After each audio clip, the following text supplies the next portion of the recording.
Russian പ്രതിപക്ഷ നേതാവ് Alexei Navalny ജയിലിൽ കൊല്ലപ്പെട്ടുവെന്ന ഞെട്ടിക്കുന്ന വാർത്ത പുറത്തുവരികയാണ്. ജയിലിൽ നടക്കുന്നതിനിടെ കുഴഞ്ഞു വീണാണ് നവാൽനി മരിച്ചതെന്നാണ് പറയുന്നത്. റഷ്യൻ പ്രസിഡന്റ് വ്ളാഡിമിർ പുടിന്റെ നിരന്തര വിമർശകനായിരുന്നു അദ്ദേഹം. പലതവണ മരണത്തെ അതിജീവിച്ച അദ്ദേഹത്തെ വകവരുത്താൻ പുടിൻ തക്കം പാർത്തിരിക്കുകയായിരുന്നുവെന്നാണ് പറയുന്നത്. നവാൽനിയുടെ മരണത്തിൽ റഷ്യൻ തെരുവുകളിൽ പ്രതിഷേധ ജ്വാല ഉയരുകയാണ്. ജയിലിൽ വെച്ച് അസ്വസ്ഥത അനുഭവപ്പെട്ട നവാൽനിയെ ആശുപത്രിയിൽ എത്തിച്ചെങ്കിലും ജീവൻ രക്ഷിക്കാനായില്ലെന്നാണ് ജയിൽ അധികൃതർ പറയുന്നത്. നവാൽനിയുടെ മരണത്തിൽ അന്വേഷണം ആരംഭിച്ചതായും അധികൃതർ വിശദീകരിക്കുന്നുണ്ടെങ്കിലും അതൊന്നും ജനങ്ങൾ ചെവികൊള്ളുന്നില്ല. എന്നാൽ അദ്ദേഹത്തിന്റെ അനുയായികൾ മരണവാർത്ത ഇതുവരെ സ്ഥിരീകരിച്ചിട്ടില്ല. നവാൽനിയുടെ അഭിഭാഷകൻ സൈബീരിയയിലേക്ക് തിരിച്ചിട്ടുണ്ടെന്നും അദ്ദേഹം അവിടെ എത്തിയാൽ കൂടുതൽ വിവരങ്ങൾ അറിയിക്കാമെന്നും അവർ അറിയിച്ചു. ജയിലിൽ വെച്ച് കടുത്ത രോഗങ്ങളാൽ വലഞ്ഞ നവാൽനിക്ക് മതിയായ ചികിത്സ ലഭിക്കുന്നില്ലെന്ന് മുമ്പ്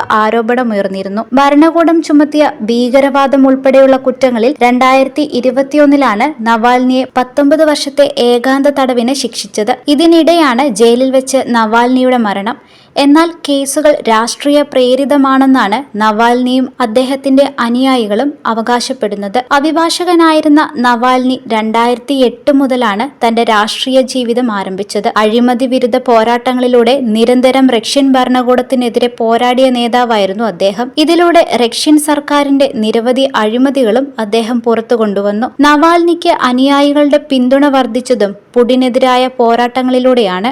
ബ്ലോഗുകളിലൂടെയാണ് നവാൽനി സർക്കാർ സംവിധാനങ്ങൾക്കെതിരെ ആദ്യം ആഞ്ഞടിച്ചത്. പിന്നീട് രാഷ്ട്രീയത്തിൽ പ്രവേശിച്ചതോടെ പുടിന്റെ ഏറ്റവും വലിയ വിമർശകനായി മാറി. റഷ്യൻ യുക്രൈൻ പശ്ചാത്തലമുള്ള കുടുംബത്തിൽ 1976 നവാൽനി ജനിച്ചത്.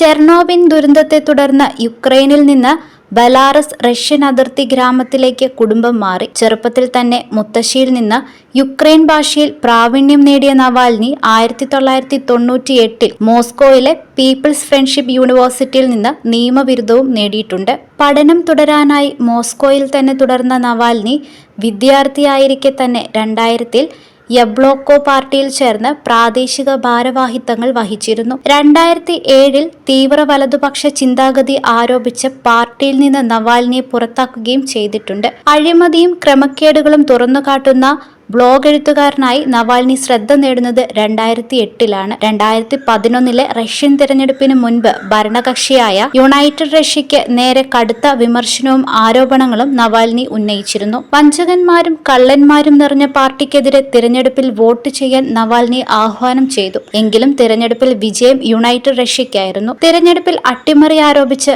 റഷ്യയിൽ പ്രതിഷേധമുണ്ടായി. 2011 ആദ്യ പ്രതിഷേധത്തിൽ പങ്കെടുത്തവരെ പോലീസ് അറസ്റ്റ് ചെയ്തപ്പോൾ പുടിന്റെ ആദ്യ ലക്ഷ്യം നവാൽനിയായിരുന്നു. അറസ്റ്റ് ചെയ്ത നവാൽനിയെ 15 ദിവസത്തെ തടവിന് അന്ന് ശിക്ഷിച്ചിരുന്നു. 2013 മേയർ സ്ഥാനത്തേക്ക് നവാൽനി മത്സരിച്ചു. മേയർ സ്ഥാനാർത്ഥിത്വം പ്രഖ്യാപിച്ചതിന് പിന്നാലെ അഴിമതി കേസിൽ കുറ്റക്കാരനാണെന്നും കോടതി വിധിച്ചു.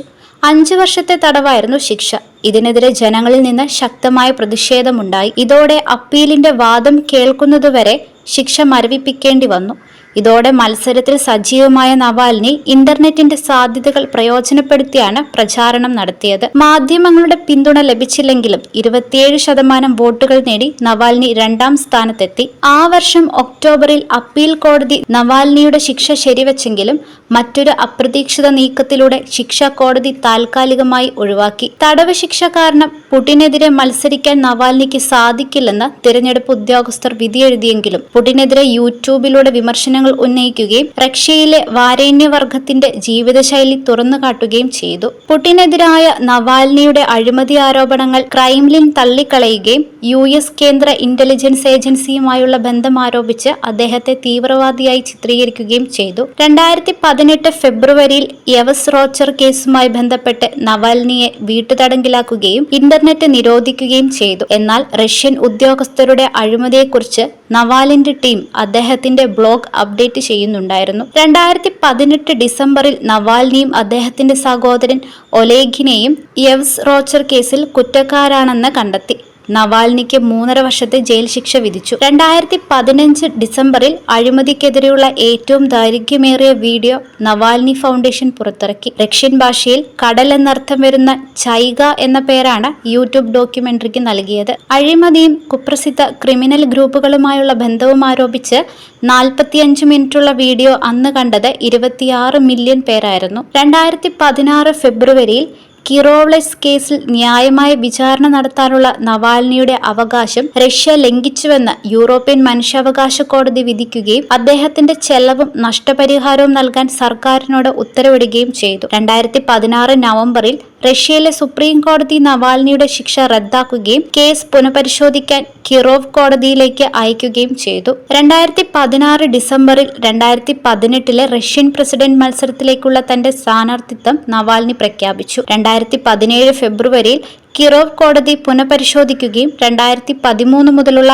5 വർഷത്തെ ശിക്ഷ ശരിവെക്കുകയും ചെയ്തു. 2017 മാർച്ചിൽ അന്നത്തെ പ്രധാനമന്ത്രിയായിരുന്ന ദിമിത്രി മെദേവിനെതിരെ അഴിമതി ആരോപിച്ച് ചെയ്ത യൂട്യൂബ് ഡോക്യുമെന്ററിക്ക് ഒരാഴ്ചയ്ക്കുള്ളിൽ ലഭിച്ചത് 7 മില്യൺ കാഴ്ചക്കാരാണ്. റഷ്യയിലുടനീളം അഴിമതി വിരുദ്ധ പ്രതിഷേധങ്ങളുണ്ടായി.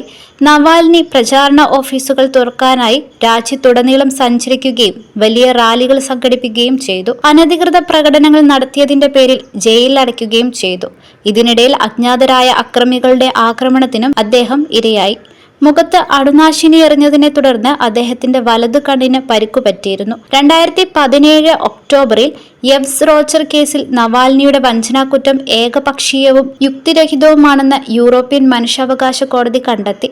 2017 ഡിസംബറിൽ കിറോവ്സ് കേസിൽ ശിക്ഷിക്കപ്പെട്ടതിന്റെ പേരിൽ പ്രസിഡന്റ് സ്ഥാനത്തേക്ക് മത്സരിക്കുന്നതിൽ നിന്ന് റഷ്യയുടെ സെൻട്രൽ ഇലക്ടറൽ കമ്മീഷൻ വിലക്ക് ഏർപ്പെടുത്തി. പ്രതിപക്ഷത്തിന്റെ ശബ്ദമായിരുന്ന തീവ്രവാദ കുറ്റമടക്കം വിവിധ കേസുകളിലായി 30 വർഷത്തിലേറെ തടവിന് ശിക്ഷിക്കപ്പെട്ട നവൽനിക്ക് നേരെ 2020 വധശ്രമം നേരിട്ടിരുന്നു.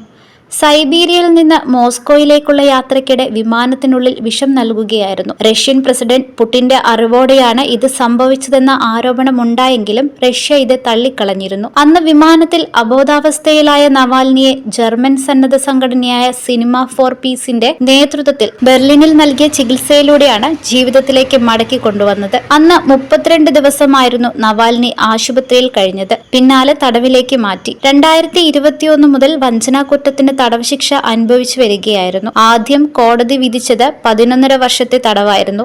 പിന്നാലെ തീവ്രവാദ സംഘടനകൾക്ക് സഹായധനം നൽകിയെന്നാരോപിച്ച് 19 വർഷത്തെ അധിക തടവിന് ശിക്ഷിച്ചു. വിവിധ കേസുകളിൽപ്പെടുത്തി അറസ്റ്റ് ചെയ്തതോടെ 2021 മുതൽ അതിസുരക്ഷാ ജയിലിലായിരുന്നു നവാൽനി. പരോൾ ചട്ടലംഘനം ആരോപിച്ചായിരുന്നു അറസ്റ്റ്. തുടർന്ന് കോടതിയലക്ഷ്യം ആരോപിച്ച് 9 വർഷത്തെ ശിക്ഷ. ആരോഗ്യം വഷളായിരുന്നിട്ടും ജയിലിൽ ശിക്ഷ നിഷേധിക്കുകയായിരുന്നെന്ന ആരോപണവുമുണ്ട്. 11.5 വർഷത്തെ തടവ് ശിക്ഷ അനുഭവിച്ചു വരുന്നതിനിടെയാണ് തീവ്രവാദ സംഘടനകൾക്ക് ധനസഹായം നൽകിയെന്നാരോപിച്ച് 19 വർഷത്തെ അധിക തടവിന് ശിക്ഷിച്ചത്.